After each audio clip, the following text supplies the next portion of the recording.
Olá, tudo bem? Sejam bem-vindos.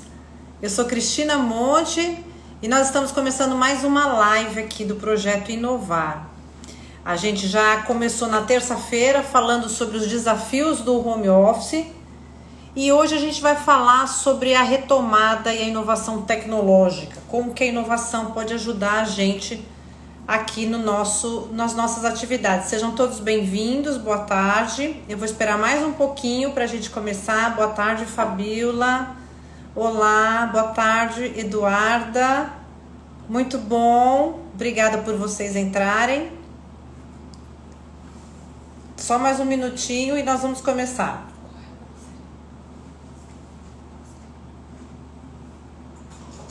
Hoje nós vamos falar com o Fredson Encarnação e eu já vou chamá-lo para a gente começar aqui então essa live do projeto Inovar do Senac Amazonas, que no mês de junho terá várias lives aí que vão acontecer e a gente vai se encontrar sempre. Eu quero dar uma boa tarde a todos que estão chegando aqui com a gente, sejam todos bem-vindos. Nós vamos falar hoje como que a tecnologia pode nos ajudar nos nossos negócios. Eu vou convidar aqui o Fredson para o Fredson entrar na nossa live aqui. Fredson. Ixi, tá difícil de achar. Só um pouquinho, a gente está procurando o Fredson aqui para a gente mandar o convite para ele. Isso, vamos lá. Mando aqui o Fredson, que vai hoje acompanhar a gente aqui. Boa tarde, sejam todos bem-vindos.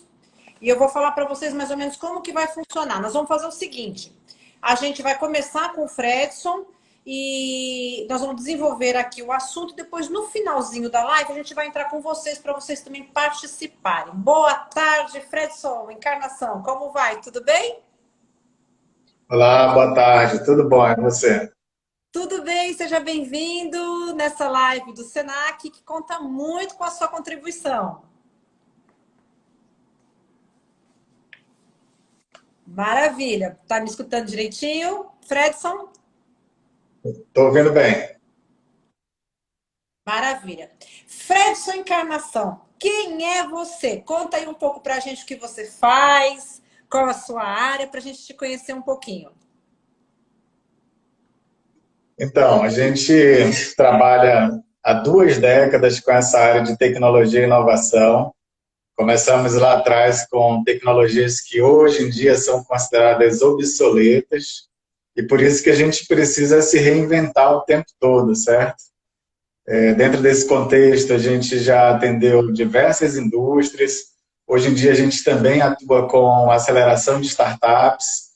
E esse trabalho é um trabalho sempre de uma constante mudança. A gente costuma dizer que essa crise ela sempre é anunciada e a gente sempre tem que estar preparado para ela, porque a verdade é que a inovação é esse processo incessante de mudanças contínuas.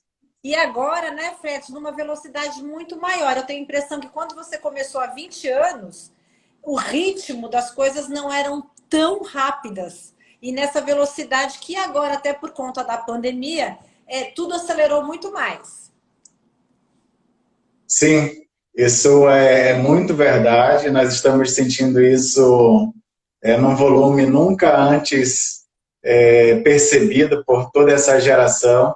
Mas para quem trabalha com tecnologia, para quem trabalha com inovação, uma das frases que a gente sempre usa, e a gente coloca isso para os nossos clientes também, é que você tem que estar preparado para esse processo de obsolescência. Ou você é ator ativo, de fato, do processo da mudança, ou você vai ter que ser um ator reativo. E quando você é reativo, você não consegue agir de uma maneira tão apropriada quando você é proativo de fato, quando você conhece ferramentas, quando você determina os processos. Então, é muito interessante assim, essa questão, porque o processo de planejamento da mudança e a execução dos projetos que vão te tornar mais robusto, eles acontecem sempre. Ou vai ser de maneira proativa ou vai ser de maneira reativa. Nesse momento, a gente está vivendo uma forma reativa muito grande. Fredson, você na sua fala, eu fiquei me perguntando, mas está acontecendo tanta coisa ao mesmo tempo. Como é que o pequeno empreendedor, como é que nós, enquanto pessoas comuns, podemos separar um pouco o joio do trigo? Porque tem muita coisa acontecendo, mas assim, a gente não pode o tempo todo fazer tudo. A gente tem que priorizar, né? Então, qual é o caminho que você acha que aquele pequeno empreendedor, aquela pessoa comum que está querendo começar um negócio, que ela pode se atentar para ela também não desfocar demais? É o primeiro passo nessa avalanche de informações, e nessa avalanche de questões que são colocadas, todas como desafio imediato a ser cumprido, a ser realizado. A grande questão é você conseguir separar aquilo que serve para o seu negócio conforme o estágio de maturidade. E isso você tem uma série de canais de informações, você tem uma série de instituições, entidades trabalhando com isso. Então, hoje em dia a gente tem uma quantidade tão grande de informações que você se perde nessa selva de informações.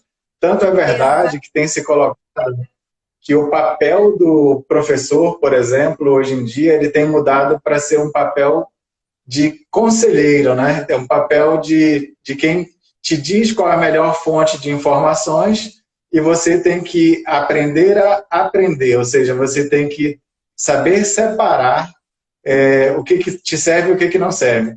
É lógico que quanto menos maturidade você tem, mais você tem que ser guiado.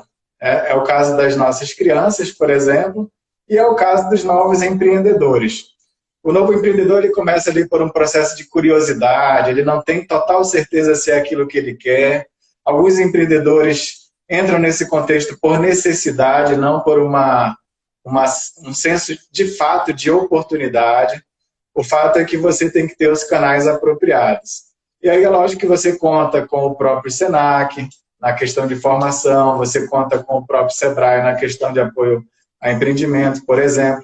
Você conta hoje em dia com aceleradoras e incubadoras. Você tem vários mecanismos, com os hubs e coworkings também. Você tem vários mecanismos, né, para fazer a coisa acontecer. Certo. Esses são os caminhos, então, que você indica para aquela pessoa que está querendo começar ou que já começou, mas se sente um pouco perdido diante de tantas informações, diante de tantas coisas acontecendo. Então, procura o Senac, procura o Sebrae, procura um cowork, um acelerador, uma incubadora, para fazer um plano de negócio, para melhorar o seu projeto, para você escolher um caminho, uma direção e não ficar desfocando, perdendo tempo e insumos, recursos que você poderia estar agregando no seu negócio. É mais ou menos isso, Fredson?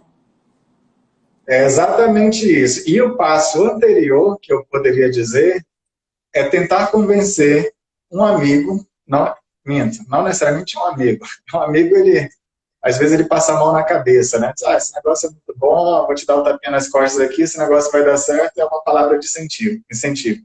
Na verdade, assim, o que a gente sugere é sempre que você consiga convencer pelo menos uma pessoa isenta de que aquele negócio vale a pena para investir. E quando a gente fala investir, a gente não está falando apenas da questão financeira. Quando você fala de negócio, existe uma coisa anterior ao investimento financeiro, que é o investimento do tempo, o investimento da capacidade, o investimento da energia, o investimento das próprias emoções, né? Se tem realmente, chama de fit, né? Que é a questão da aderência aos seus valores pessoais. Então, tudo isso conta muito. Isso tudo está envolvido no negócio, né? Tudo isso faz parte do processo do negócio e que a gente tem que saber ali lidar com todas essas nuances e não desfocar para realmente fazer com que o negócio cresça, não é isso, o Fredson? Certo, certo. É sempre um conjunto de questões, nunca apenas uma, né? Certo, perfeito. O Fredson, me diz uma coisa, a gente ouve muito o pequeno empreendedor, aquele pequeno mesmo microempresário, reclamando um pouco, trazendo questionamento de financiamentos e de recursos, né? Porque às vezes a gente vê as agências, as instituições financeiras, bancárias, que têm linhas de crédito para esse pequeno empresário, mas que na hora que exige uma série de documentos e burocracia, e muitas vezes não é acessível aquele pequeno investidor, aquele pequeno empresário que precisa desse investimento para dar aí sustentabilidade para o negócio dele, para dar andamento no negócio dele. Como é que você verifica essa situação? E se você tem alguma dica legal para nos dar aqui em relação justamente ao pequeno empresário, como é que ele pode fazer, o pequeno empreendedor, para buscar esses financiamentos, quais agências que você indica, enfim, o que você pode falar sobre isso para a gente? Então, basicamente, para você alavancar seu negócio, você tem dois tipos de alavancagem. Ou alavancagem baseada em endividamento, você obtém um crédito junto a uma agência financeira, por exemplo, ou você pode fazer uma alavancagem baseada em capital de terceiros, por exemplo, cedendo parte da participação no negócio. E mais recentemente, você tem visto muitas ações, por exemplo, da FINEP e da FAPEAM, que são recursos de subvenção. E aí é que entra o papel da tecnologia e da inovação. Recursos de subvenção não reembolsáveis são os melhores, porém eles são os mais concorridos, logicamente. Eles são mais concorridos porque você não precisa devolver esse recurso. Basta você entrar com uma contrapartida. Então, se você vai lá, por exemplo, para usar números redondos, se você vai lá e pleiteia 100 mil, você vai ter que entrar no mínimo com 10 mil reais, por exemplo, de contrapartida para desenvolver o seu projeto, para desenvolver um novo produto ou um novo processo. E para isso você já tem que ter alguma história, digamos assim, para que você tenha essa credibilidade.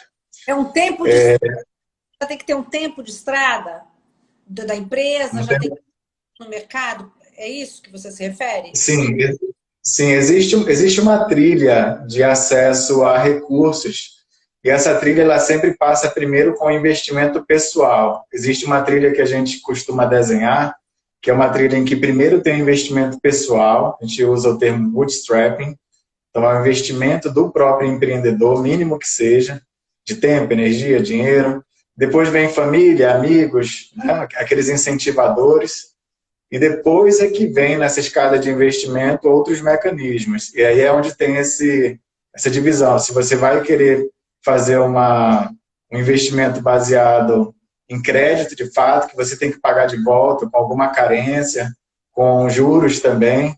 Hoje em dia isso tem diminuído. Hoje mesmo teve uma live da FINEP, tá certo que é com foco específico da Covid, né? Ele é um de subvenção não reembolsável para quem quer desenvolver produtos para combater a Covid. Mas existem outros, por exemplo, da FAPEAM, que geralmente atua junto com a FINEP, que eles são lançados geralmente uma ou duas vezes por ano, e que você inscreve o seu projeto lá e pleiteia recursos. Então, agora mesmo eles estão divulgando aí os selecionados para conseguir um recurso de subvenção. A grande verdade é que quem quer empreender e ainda não tem capital próprio suficiente ou de sócios dentro do seu quadro societário, que são sócios capitalistas, tem que ficar de olho nesses editais. E a burocracia que é exigida, ela faz parte porque é recurso público. Então, a gente sempre também costuma dizer que faz parte desse jogo. Quando é crédito, inclusive... Vou comentar sobre um outro caminho, que um caminho seria, então, buscar esses financiamentos, reembolsáveis ou não reembolsáveis, mas aí você falou, olha, mas tem um outro caminho, que é você ceder parte do seu negócio para algum sócio. Fala um pouquinho sobre essa parte, para aqueles que estão nos acompanhando, que ainda tem dificuldade nessa questão de esperar a época de edital para poder participar. Esperar...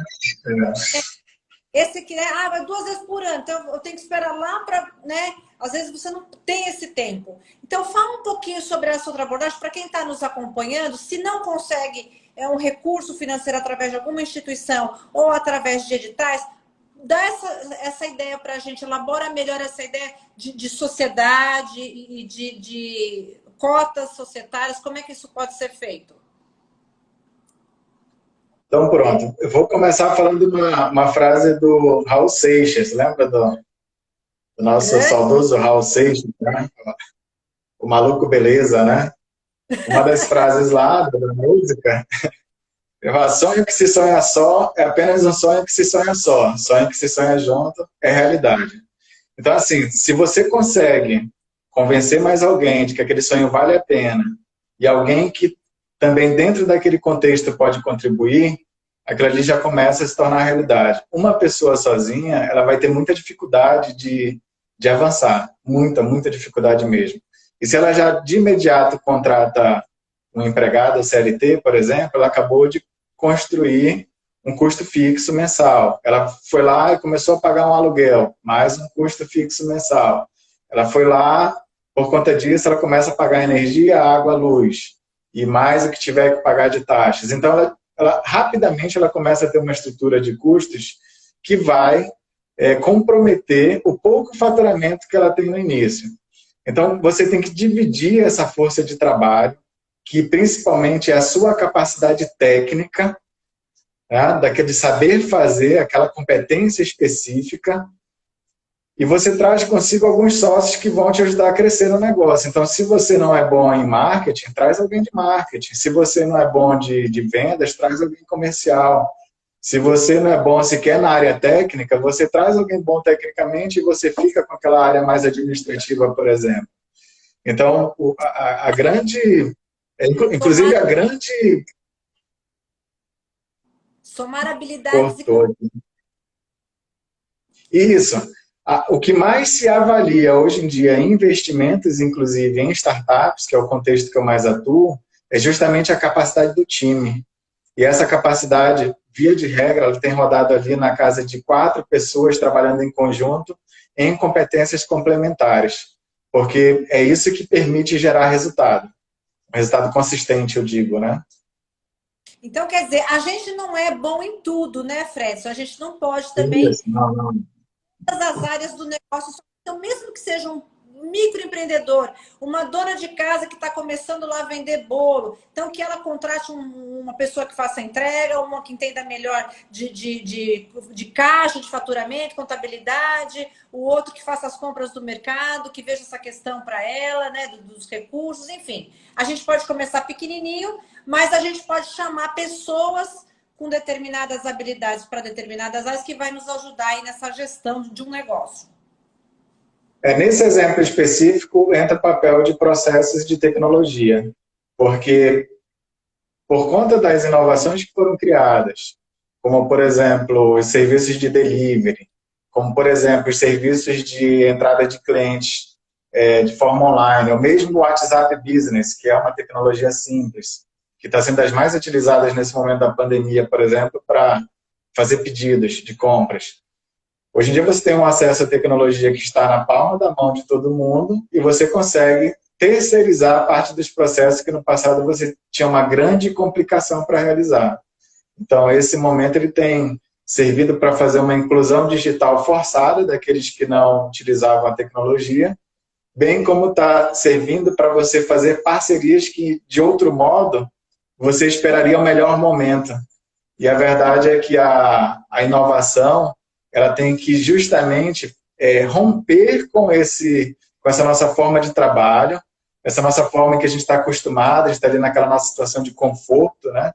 Está bem tranquilo. Então, você quebra um pouco esse ritmo, antecipa uma crise futura e você já tem parceiros que não necessariamente devem ser sócios também, se não forem da cadeia de valor, como a gente chama, certo?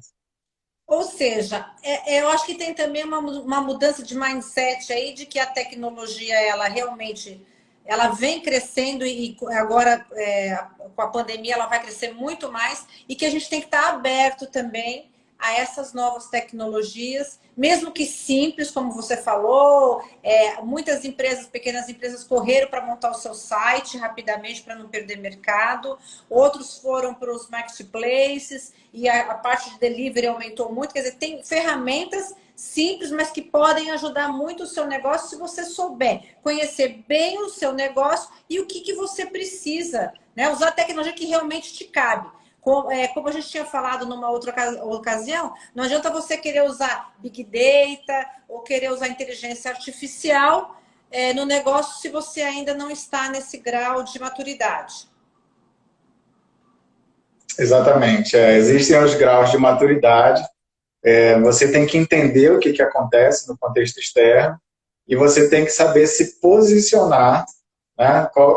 Isso é igual uma escada. Eu não consigo chegar no último degrau ali, próximo do estado da arte, se eu ainda não trilhei um caminho mínimo de maturidade. Então, você tem que começar daquilo que realmente faz sentido para o seu negócio. Você tem que contratar consultoria, eventualmente, fazer cursos. O fato é que você tem que investir sempre tempo e algum recurso financeiro, se você quer realmente fazer esse negócio ir para frente. Falando ainda nessa parte, mas aqui, mais na parte de capacitação, você que alguém escreveu aqui, comentou sobre a questão da capacitação em TI. A gente tem faltas de profissionais, né? São várias pesquisas, várias reportagens sobre isso, que a gente tem muitas demandas. Eu mesmo sei de vários institutos de pesquisa que estão contratando profissionais, porque o mercado passou a demandar muito, mas que ainda falta capacitação. Queria que você desse uma dica também, algumas dicas, Fredson, para aquela pessoa que está assistindo, que está pensando em que fazer um curso técnico ou uma faculdade, e como é que você vê esse caminho para profissionais da área da tecnologia da informação? Isso aí segue aquela velha lei da economia, né? Da oferta e da procura. Você vê, por exemplo, a última pesquisa divulgada pelo LinkedIn, das 15 profissões mais procuradas, 8, 7 ou 8, são da área de TI. E você vê assim, é uma questão que chama muita atenção, porque o movimento de formação ele é inverso. Você tem turmas que começam com 40 alunos e terminam com 5, 10 no máximo. Então, você precisa de mais e tem menos. E ontem mesmo, ou anteontem, eu li uma informação de que as empresas de tecnologia, as big techs, tipo Google, Facebook, para falar das mais conhecidas, por exemplo, foram as que mais cresceram nesse período, justamente porque estão permitindo comunicação entre os diversos atores, né? Estão permitindo comercialização, inclusive. Então, elas têm ganho muito mais consistência nesse período.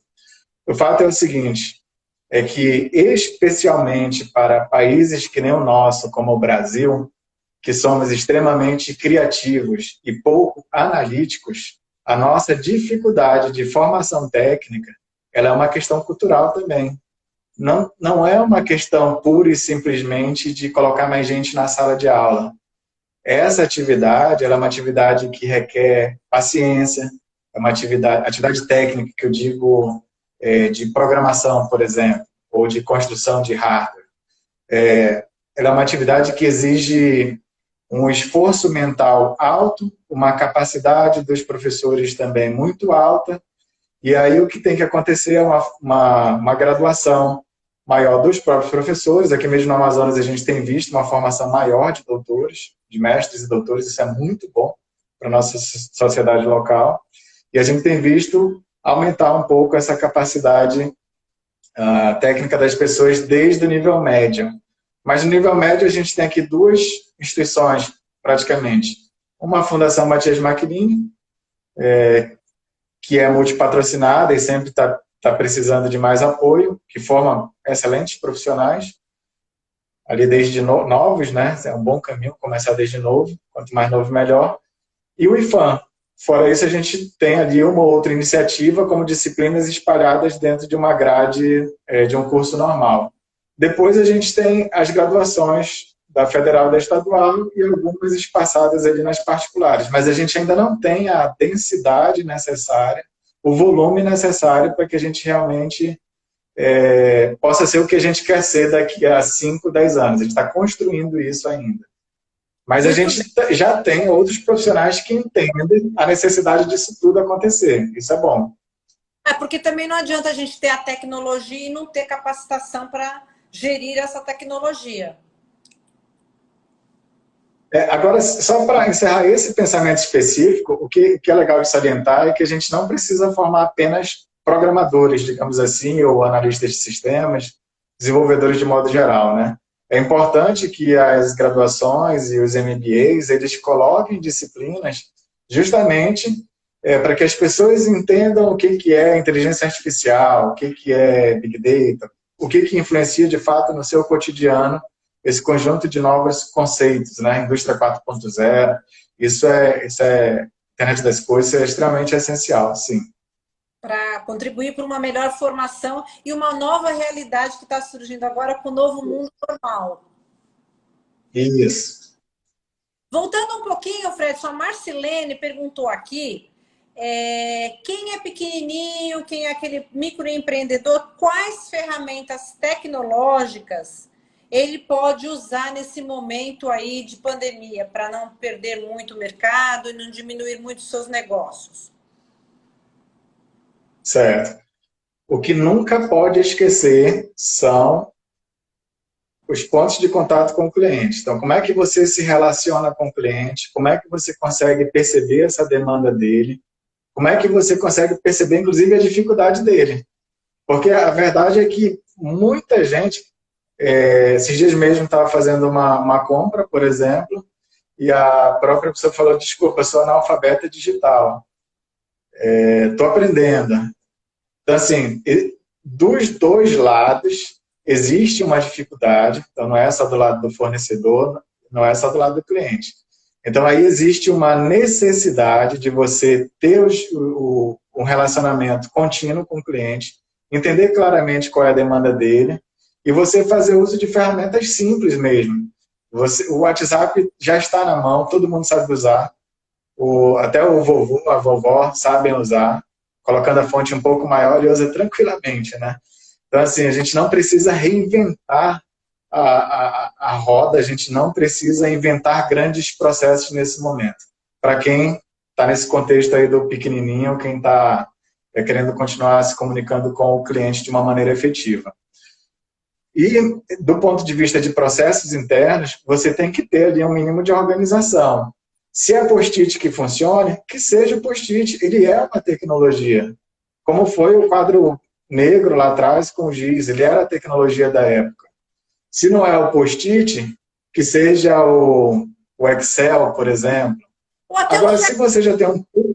Até um checklist, eu acho que pode contribuir para te ajudar a se organizar melhor, se planejar.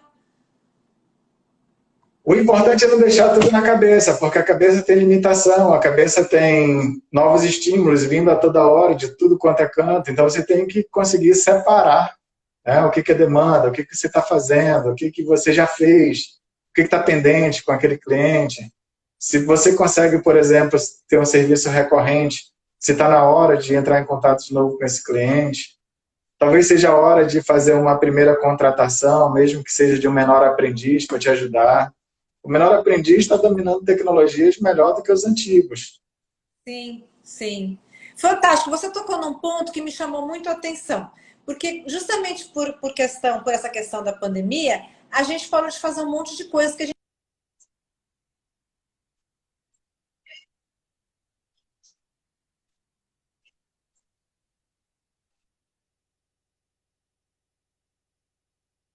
percebi que alguns desses fornecedores de serviços que prestavam serviços para mim não entraram em contato comigo até agora.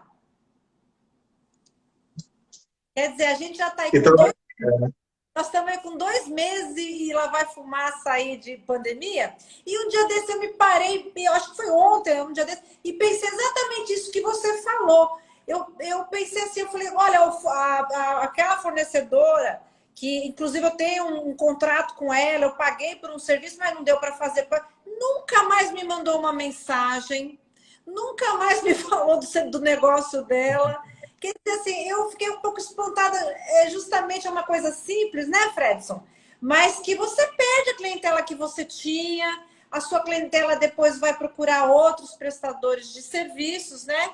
E você às vezes perde aí trabalho, perde mercado por uma coisa tão simples que é você estar atento às necessidades do seu cliente e se mostrar que mesmo numa situação como essa, você está ali presente, você está ali no trabalho.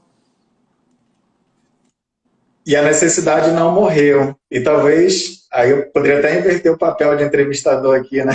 Será que você não estava disposta a pagar um pouquinho mais para ter o serviço em casa, mesmo que fosse num ambiente protegido ali e com as contenções? Não sei, tem que estudar, né? Mas assim, você não vai saber se você não perguntar. Mas o que me chamou a atenção foi o fornecedor não se preocupar ou não ter a visão, Isso. pensar assim, olha, agora eu vou ter que agir de uma nova forma. Porque o que aconteceu quando veio a pandemia? Todo mundo, todas as empresas, agora eu tenho que ver como é que eu vou me posicionar, como é que eu vou fazer acontecer. Né? Todo mundo foi atrás dos seus clientes, seus fornecedores, vão até por questões financeiras para ajustar contrato e tal, a gente teve que se alinhar aí, todo mundo se alinhar. Então, aqueles que não te procuram, que né, não se mostram, quer dizer, eles ainda continuam com uma mentalidade de um mundo que praticamente não existe mais. Sim, aí é a história da proatividade e de entender que a mudança ela é contínua, mas nesse momento específico ela é para todos. Todos estão afetados e aí você tem que ter ações para ficar menos afetado. Agora, Fredson, vamos falar sobre tecnologia. A gente sempre acha que a tecnologia vai salvar o mundo, que a tecnologia vai resolver os nossos problemas. O ser humano sempre coloca as suas frustrações, as suas fragilidades em cima de alguma coisa para resolver os seus problemas. E agora a tecnologia, a bola da vez, cada dia que passa a gente fala mais sobre isso. Até que ponto a tecnologia realmente ela é importante ou quando ela deixa de ter essa importância dos nossos negócios? Para todas as tarefas repetitivas e enfadonhas para o próprio ser humano, a tecnologia tende a ser melhor que nós próprios. Só lembrando que essa tecnologia foi construída por outro ser humano, exceto nos casos mais avançados, que a gente já vai entrar no conceito de inteligência artificial, que não é o foco aqui. O foco aqui é a gente entender que para tarefas repetitivas, você constrói algoritmos e esses algoritmos funcionam conforme foi programado. Não à toa, e aí é engraçado porque, assim, como eu vim da área técnica, hoje em dia estou mais numa área de gestão, toda vez que acontecia um problema num processo de atendimento, num processo de pagamento, ou o que quer que fosse dentro de uma organização, as pessoas dizem, a culpa é do sistema. E eu começava a ficar chateado. Eu começava a ficar chateado com aquela loja, com aquela estrutura. Eu disse, pô, mas a gente sabe que esses negócios são programados por quem determinou aquela programação. Então, ele está seguindo uma regra de negócio que alguém estabeleceu. E aí começa justamente a entrar na questão que você colocou. Começa a atrapalhar quando aquele engessamento daquele software não permite uma flexibilidade de gestão, por exemplo. Começa a atrapalhar quando você coloca essa tecnologia na frente do próprio relacionamento com o cliente. Então, você tem que ter uma sabedoria, uma sagacidade e uma experiência em gestão que te permita ter plano B, que te permita... Não estou dizendo que não tem que seguir regras, não estou dizendo que não tem que seguir padrões, mas estou dizendo que você tem que ter uma governança que te permita, de modo contínuo, você colocar novas regras no sistema, você colocar novos processos porque a realidade mudou. Senão, aquilo ali passa a ser uma camisa de força. E mais que isso, né? Quando a tecnologia ela vem antes da cultura, com foco em pessoas, clientes e os próprios processos que levam à eficiência, essa tecnologia, na verdade, ela vai ser maléfica e não benéfica para o negócio. Porque às vezes a gente engessa muito e não vê resultado nisso, né? Uma tecnologia que você vai colocar num processo dentro da sua empresa, que não vai, como você comentou, vai utilizar muito recurso, mas a gente tem que pensar também até que ponto ela é produtiva para o seu negócio, até que ponto aquilo vai dar resultado. De repente, aquela tecnologia ela vai mais emperrar o teu negócio, engessar mais, como você falou, e na hora do resultado... E é custo, né? Porque tecnologia ainda é cara, não é isso? Sim, esse é o lado, eu fui logo pelo viés assim, olha, a tecnologia ela pode te atrapalhar em vez de te ajudar. Por outro lado, você tem que conhecer as tecnologias justamente porque na hora que você vai determinar processos, eventualmente você pode, por concepção, por desconhecer tecnologias e não contar com alguém especializado, você pode desenhar um processo que já nasce obsoleto, que já nasce ineficaz, porque você quer fazer tudo manualmente, porque aquilo ali está cheio de falhas. E o que é interessante das tecnologias é que, como elas atendem a um conjunto muito grande de pessoas e organizações, no contexto atual, que a gente não está falando de software sob demanda, ele já tem inserido em si um conjunto de boas práticas, um conjunto de práticas consolidadas de outros negócios e, eventualmente, até de outros mercados. E aí, o que você faz? Você acrescenta o seu modo de trabalhar. Então, você tem que fazer um híbrido ali, né? Nem ser escravo da tecnologia, nem, contudo, ser aquele cara que não reconhece o poder dessas tecnologias para te alavancar. Até porque nesse momento, né, apesar de todos os tropeços e problemas que a pandemia causou, graças a Deus que a gente tem essa tecnologia já mais desenvolvida. Porque como que a gente iria se relacionar se a gente já não tivesse aqui? Olha que facilidade, você falando aí do seu escritório, eu aqui do meu, e com várias pessoas aqui participando. E se a gente não tivesse essa possibilidade, como é que a gente ia fazer? Exatamente. É o maior exemplo, né? É o maior exemplo, exatamente. O mais simples que realmente você vê, é o que o pessoal está falando. Viagens vão diminuir de negócios, os executivos não precisam mais pegar horas de avião para ir para uma reunião, que hoje você vem no escritório da sua casa, você fala com o mundo todo, e isso já acontecia há muitos anos, não é novo, mas que com a pandemia isso se intensificou de uma forma muito maior, e é provavelmente uma das coisas que vão ficar aí pelo menos pelas próximas décadas. A gente pode citar dois exemplos na história recente.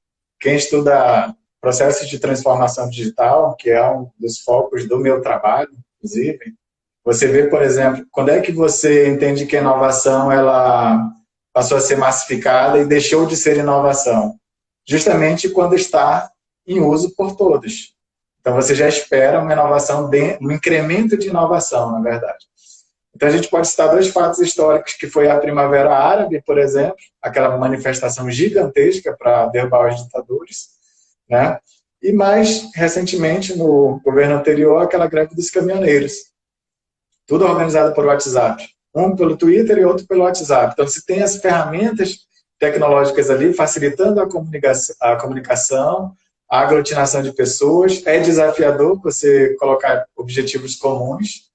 Parte disso é desvirtuado no meio do caminho, mas o fato é que aquela comunicação que se esperava no passado, né, apenas de uma maneira que não era assim tão maciçamente usada, você agora tem aqui disponível muito facilmente. Isso que é a parte legal dessa história, né, digamos assim.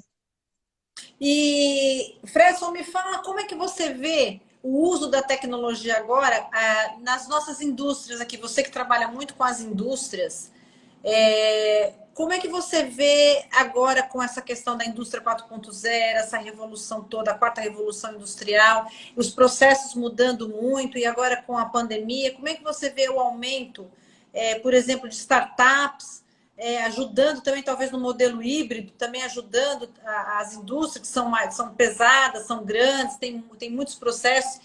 A startup, geralmente, ela é muito mais flexível, ela se adapta com muito mais facilidade. Como é que você vê aqui no nosso polo industrial de Manaus essa conexão, essa sintonia?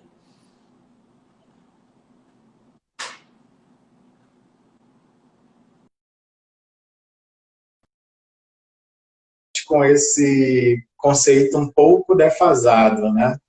Porque você vê a Alemanha, por exemplo, ela está lá pelo menos 15 anos na nossa frente, produzindo as máquinas, os robôs. Aí você pega Japão, você pega Estados Unidos também, para falar assim dos principais líderes, né? A própria Coreia, a China. Mas a gente tem que começar por algum lugar. A gente está começando agora, a gente está trabalhando com processos de modernização da indústria, modernização das plantas, inclusive com o uso de incentivo fiscal pela lei de informática para você modernizar as plantas ali um pouco mais, né? Algo que não era permitido até pouco tempo.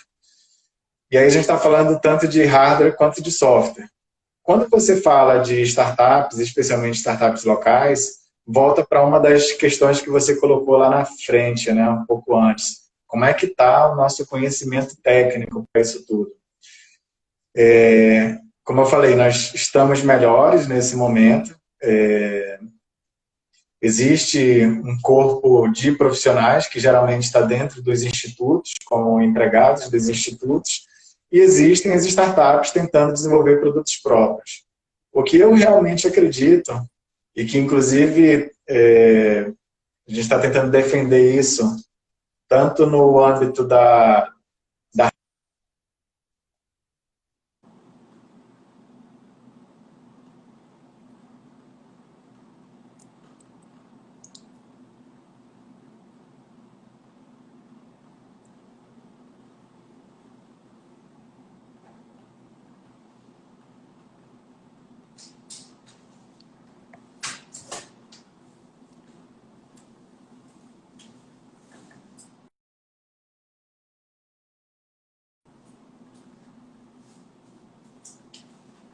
Olá, eu acho que o Fredson caiu, não estamos conseguindo, deixa eu tentar conectar com ele, acho que a gente perdeu aqui o sinal com o Fredson, vamos chamar ele novamente para ele continuar falando com a gente sobre a importância aí dessa sintonia entre as startups e as indústrias, já que a nossa indústria brasileira ainda é uma indústria atrasada. Se a gente comparar aí com mercados como o da Alemanha, não estamos conseguindo contato com o Fredson. Só mais um pouquinho, vamos tentar de novo. O Fredson estava conversando com a gente sobre essa sintonia entre as startups, né, em como que elas podem ajudar as indústrias aqui do nosso polo industrial de Manaus para entrar na tal da quarta revolução industrial, uma vez que as indústrias elas estão usando muito automação cada vez mais e é muito necessário que a nossa indústria desenvolva. Olha, eu perdi o sinal do Fredson, eu vou esperar mais um pouquinho, a gente vai tentar falar com ele novamente, mas eu queria aproveitar e falar para você o seguinte, a gente já são quase 18h15 aqui em Manaus, e eu vou colocar o Fred, se Deus quiser, a gente vai conseguir colocar o Fredson aqui para falar com a gente, mas eu quero que você pense aí, que você elabore uma perguntinha, um posicionamento, como é que você vê essa questão da inovação, da tecnologia na nossa vida, principalmente nos pequenos negócios. Eu vou tentar mais uma vez com o Fredson, vamos lá. O Fredson estava conversando com a gente sobre a importância das startups estarem ajudando aí no processo de modernização das indústrias, principalmente aqui, porque a gente tem um polo industrial com muitas empresas e é muito importante que a gente tenha aí essa sintonia entre as empresas, as indústrias do polo e também das startups. Eu vou tentar aqui um contato com... Ele está tentando aqui falar com a gente, só um pouquinho. Vamos tentar ver aqui se a gente consegue. Escreve para ele que a gente está indo. Fredson, só um pouquinho. Nós já estamos falando com o Fredson, porque eu acho que ele caiu aqui na nossa live e a gente não está conseguindo localizar aqui o endereço dele para chamá-lo novamente para conversa. Mas eu vou contextualizar para você que está aí nos acompanhando, que está entrando agora. Hoje nós estamos falando sobre... o Fredson aqui. Pronto, vamos ver se a gente consegue falar com o Fredson. Aí, Fredson, agora vai. Vamos ver se a gente consegue. A tecnologia tem que... Opa, Fredson voltou. Deu uma caidinha aí, Fredson? Pois é, né? Ainda bem que eu já tinha falado mal da tecnologia.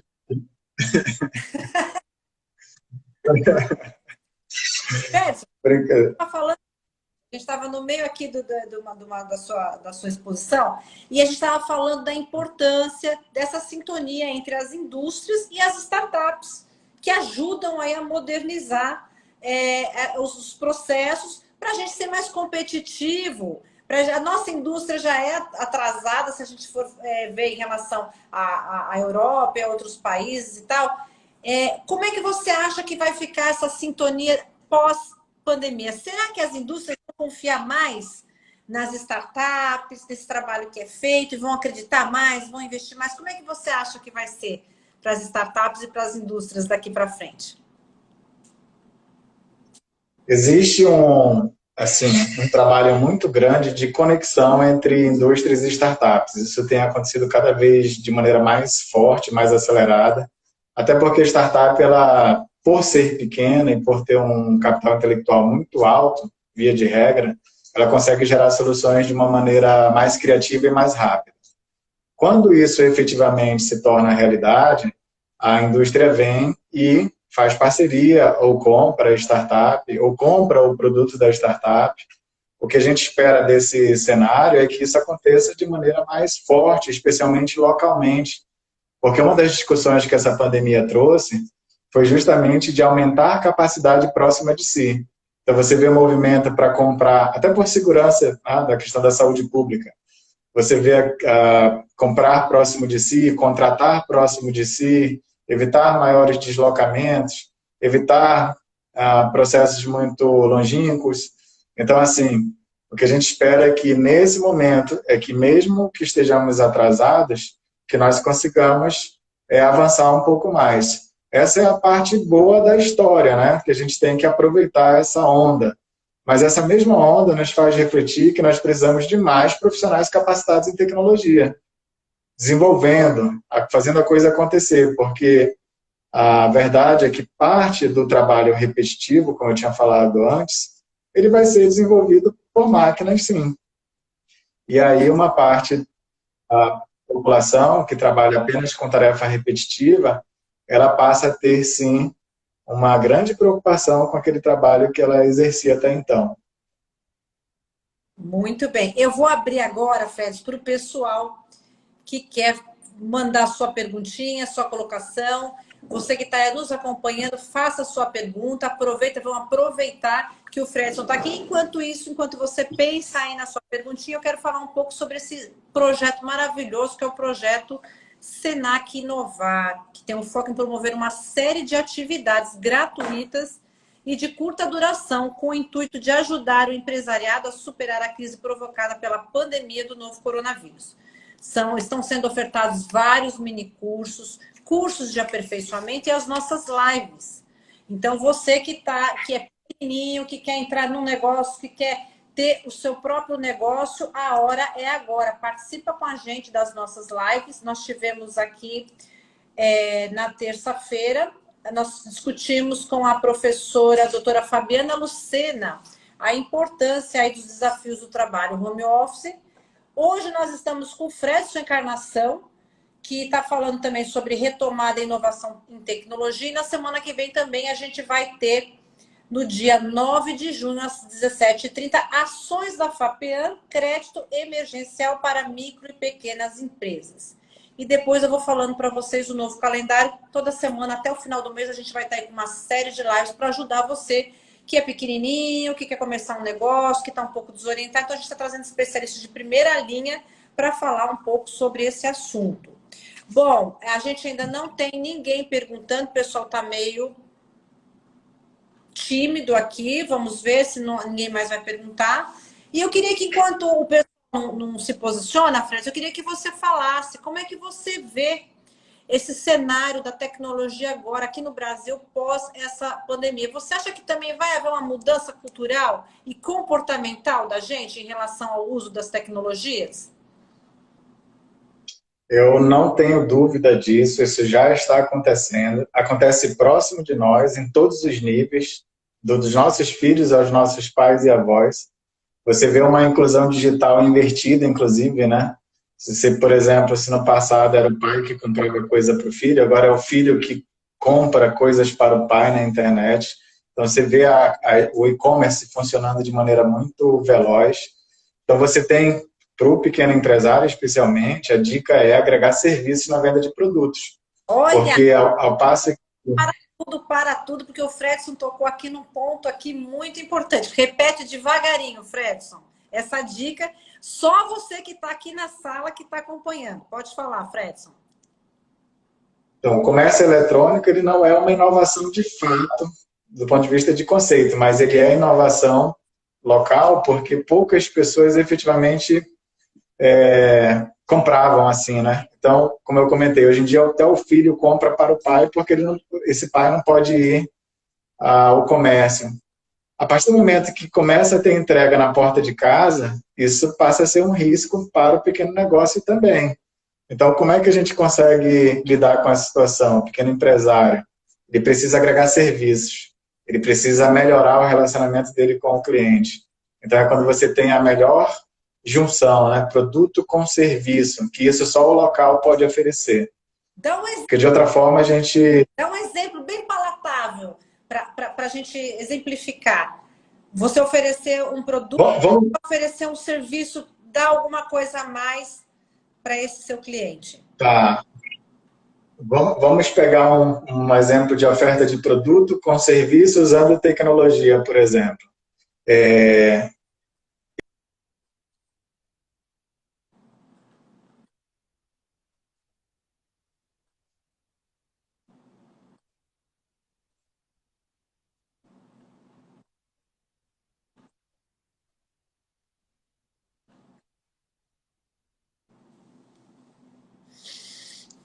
Internet está ruim de novo. Vamos ver se o Fredson continua com a gente. Fredson.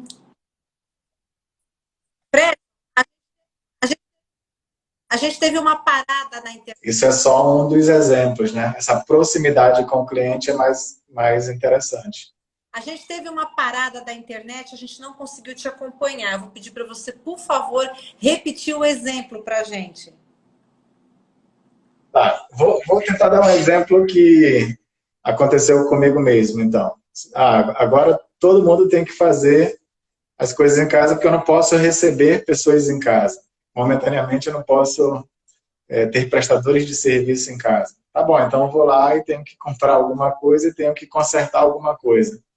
O que eu mais senti falta foi de uma pós-venda tecnológica, por exemplo. De eu poder, por exemplo, contar com o serviço de assistência dessa loja que me vendeu e entregou por um delivery aqui.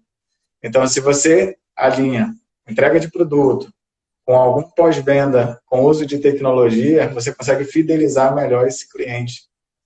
E aí, o céu é o limite, né? É lógico que você tem um problema de escala, mas a grande retaguarda do comércio passa a ser serviço.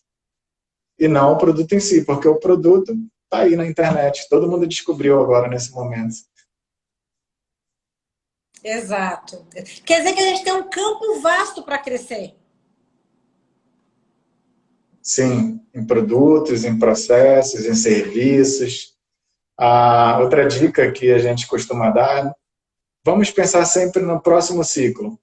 Você pensa no próximo ciclo, você estabiliza o ciclo atual, mas você pensa no próximo ciclo e se prepara para realizá-lo. Porque, assim, a gente sempre é esperançoso, a gente sempre quer o melhor, mas quanto mais a gente lê, quanto mais a gente vê a história, esses ciclos estão diminuindo de tamanho, de tempo, e novas crises virão. Então, a gente tem que ser mais robusto, tem que ser mais resiliente. Está mais a tecnologia pode ajudar. Mesmo. Isso, a inovação é justamente você antecipar.